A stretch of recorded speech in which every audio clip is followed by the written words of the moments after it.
We're going to look at the first appearance Batman DC Direct figure.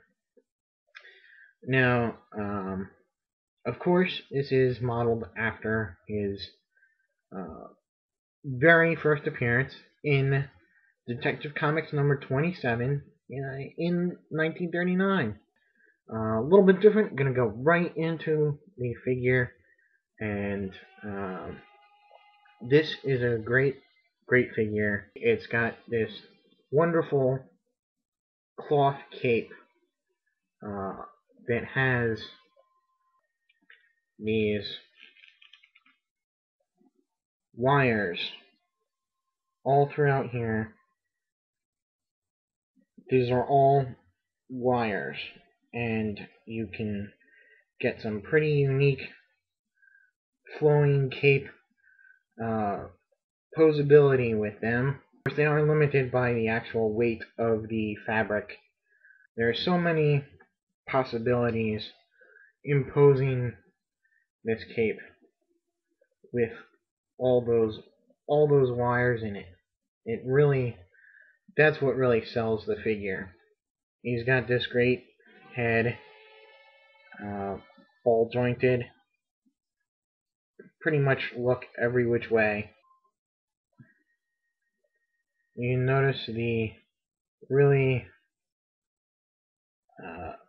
exaggerated ears and nose on the cowl. His very simplistic bat symbol, very minimalistic. There's not even a head, it's just a pair of wings. His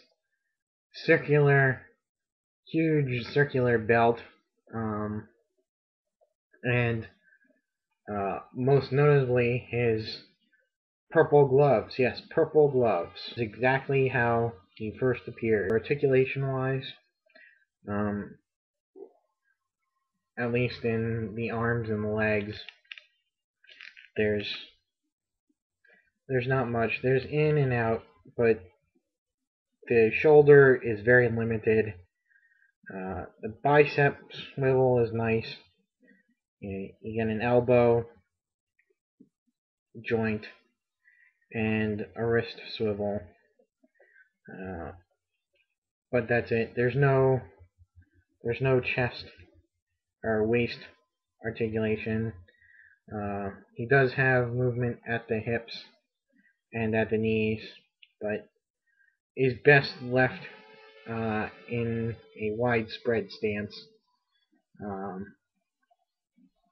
Again, the selling point really for this figure is the cloth cape. You can see very bat-like, just wonderful.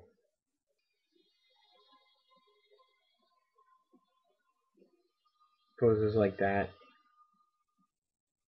That's the figure. I really recommend this figure. It's great to have the first appearance of Batman in pretty much 3 dimensions. So if you can find him and he's good, reasonable price, pick him up. Now, if you were here for just a figure, that's all, and you want to go, you can go now. I figure I'd give you something extra and talk about all the actors who have portrayed Batman, very much like I did in my Clark Kent video. The 1943 serial, in which he is played by Lewis Wilson. And then beginning in 1945, he did a series of guest spots on the Superman radio show. When the actor who portrayed Superman needed a break, they would bring him in as Batman. And there's a 1949 serial in which he's replaced by an actor named Robert Lowry. And there's nothing for a whole long time until 1966, and of course I'm talking about Adam West becoming the Batman on the Batman television series.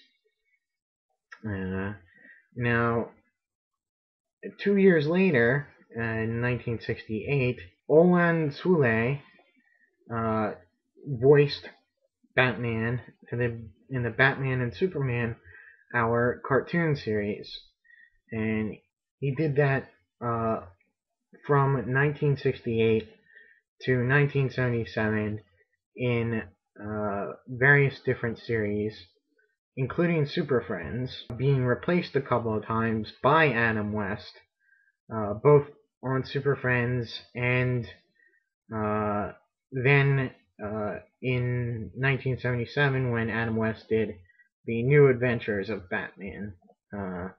All voice performances because they were cartoons.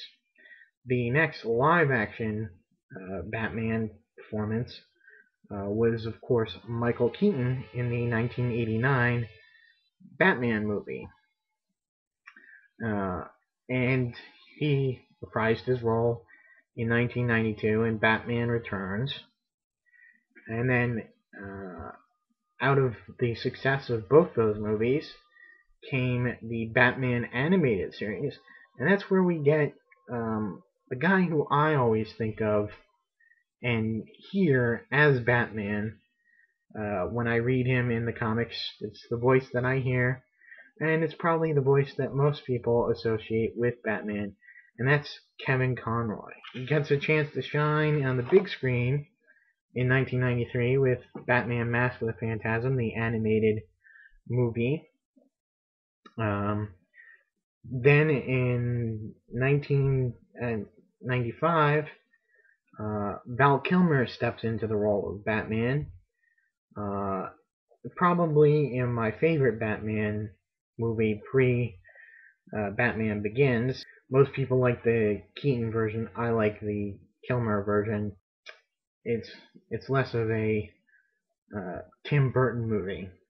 In 1997, George Clooney dresses up with a bat suit, nipples and all, in Batman and Robin, and the franchise is destroyed.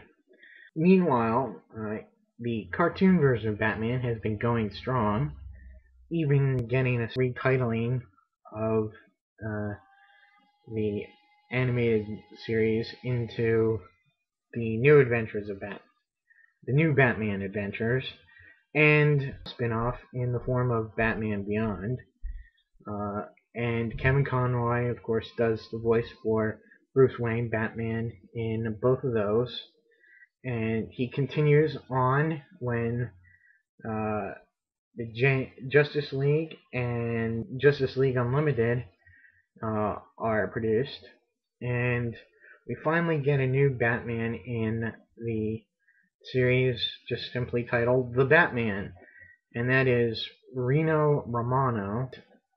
In 2005, of course, is Batman Begins with the performance by Christian Bale. And in 2008 is a banner year for different Batmans, because that saw the first episode of Batman the Brave and the Bold, where Batman is voiced by Dietrich Bader, and Justice League New Frontier, where he's voiced by Jared Leto, and Gotham Knight, where he is again voiced by Kevin Conroy, and of course, again in The Dark Knight, Christian Bale. And Kevin Conroy yet again steps back into the role in the direct-to-video DVD Superman Batman Public Enemies. So that's a little rundown of who has portrayed the Batman over the years. So until next time, see you.